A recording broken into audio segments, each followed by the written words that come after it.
तेजस्वी यादव ने कहा है कि पीएम तो दूर की बात है, सीएम लायक भी नहीं है नीतीश। मैं इन चीजों पर कोई टिक्का टिप्पणी नहीं। भारतीय जनता पार्टी उस सरकार में शामिल थी और ये राष्ट्रीय जनता दल जिसने 15 साल बिहार में राज किया, इनके कार्यकाल में 23 साल तक बिहार में पंचायत का चुनाव नहीं हुआ। तो मैं राजद के नेताओं से जानना चाहता हूं कि 23 साल तक बिहार में चुनाव क्यों नहीं कराया, और जब चुनाव कराया 2003 में तो बिना अनुसूचित जाति जनजाति को आरक्षण दिए बिना चुनाव करा दिया, जबकि संविधान में प्रावधान है कि एससी और एसटी को आरक्षण दिया जाना है, लेकिन बिना आरक्षण दिए चुनाव करा दिया। ये तो जब 2005 में हम लोगों की सरकार बनी, हम लोगों ने केवल एससी और एसटी को ही आरक्षण नहीं दिया, बल्कि हम लोगों ने अति पिछड़ा जो समाज है उसके 20% लोगों को आरक्षण देने का काम किया। आज अगर 1600 से ज्यादा मुखिया अगर अति पिछड़ा समाज के बने हैं, उसका श्रेय एनडीए की सरकार को जाता है। और केंद्र में नरेंद्र मोदी की सरकार है। अभी मेडिकल के अंदर जो ऑल इंडिया कोटा होता है, उसमें जो ओबीसी का आरक्षण है उसको लागू करने का काम नरेंद्र मोदी की सरकार ने किया। ये जो केंद्रीय विद्यालय है, ये जो मिलिट्री स्कूल है, या जो जवाहर नवोदय विद्यालय है, इसमें आज तक आरक्षण नहीं था ओबीसी का।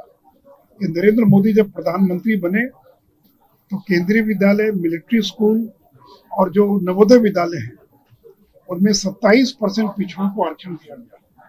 और आज उसका परिणाम है कि 4 लाख बच्चे प्रति वर्ष जो पिछड़े समाज से आते हैं वो इस आरक्षण का लाभ उठा रहे हैं। ये भारतीय जनता पार्टी है जिसने पिछड़ा वर्ग आयोग को संवैधानिक अधिकार दिया। मैं तो कांग्रेस के लोगों से जानना चाहता हूं कि उन्होंने क्यों नहीं पिछड़ा वर्ग को संवैधानिक अधिकार दिया। उन्होंने जो एसटी आयोग है, अनुसूचित जनजाति आयोग, उसको संवैधानिक दर्जा क्यों नहीं दिया। ये काम अटल बिहारी वाजपेयी की सरकार ने किया। और पहला पिछड़ा वर्ग आयोग काका कालेलकर कमीशन कांग्रेस ने बनाया, उसकी रिपोर्ट आई 55 में, लेकिन उसको ठंडे बस्ते में डाल दिया। ये जब मोरारजी प्रधानमंत्री बने और अटल जी सरकार में शामिल थे तब मंडल कमीशन बना, और मंडल कमीशन की रिपोर्ट को इंदिरा गांधी और राजीव गांधी ने 9 साल तक ठंडे बस्ते में डालकर रखा। इस देश के अंदर दलितों के लिए, आदिवासियों के लिए, पिछड़ों के लिए और ऊंची जाति के गरीब लोगों के लिए अगर किसी सरकार ने काम किया है तो या तो जिस सरकार में जनसंघ और बीजेपी शामिल थी या फिर नरेंद्र मोदी ने काम किया है। इसलिए जो पिछड़ों के लिए अगर कोई सोचता है, गरीबों के लिए कोई सोचता है, तो गरीब का बेटा नरेंद्र मोदी सोचता है। और आगे भी अगर कुछ भी करना होगा पिछड़ों के लिए, गरीबों के लिए, तो नरेंद्र मोदी ही करेंगे।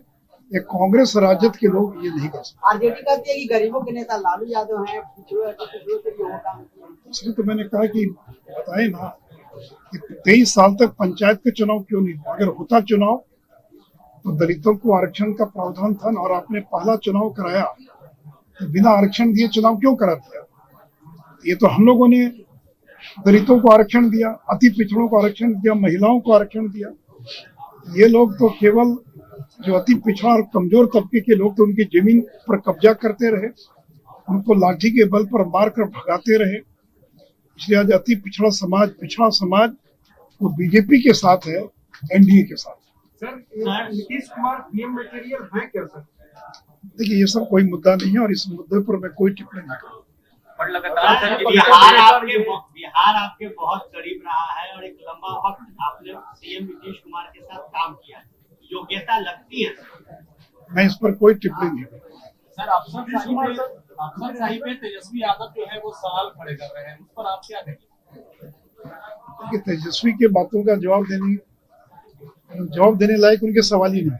तेजस्वी यादव ने कहा कि उनके जमाने में लायक भी नहीं है जो आईएएस होता था वो खैनी लगाता था। हम लोगों ने देखा है कि लालू जी का पीक दान उठाते थे। अगर वैसी अफसरशाही चाहिए कि आईएएस अफसर पीक दान उठाए, खैनी मलकर मुख्यमंत्री को खिलाए, उन्हीं को मुबारक हो वैसी अफसरशाही। पिछले दिनों नरेंद्र मोदी से मुलाकात की नीतीश कुमार ने, जातीय जनगणना होगी सर? अब देखिए, अब तो लोग मिले हैं, बीजेपी के लोग भी शामिल थे और जाकर मिले प्रधानमंत्री जी से। प्रधानमंत्री जी का क्या रेस्पॉन्स आता देखिए।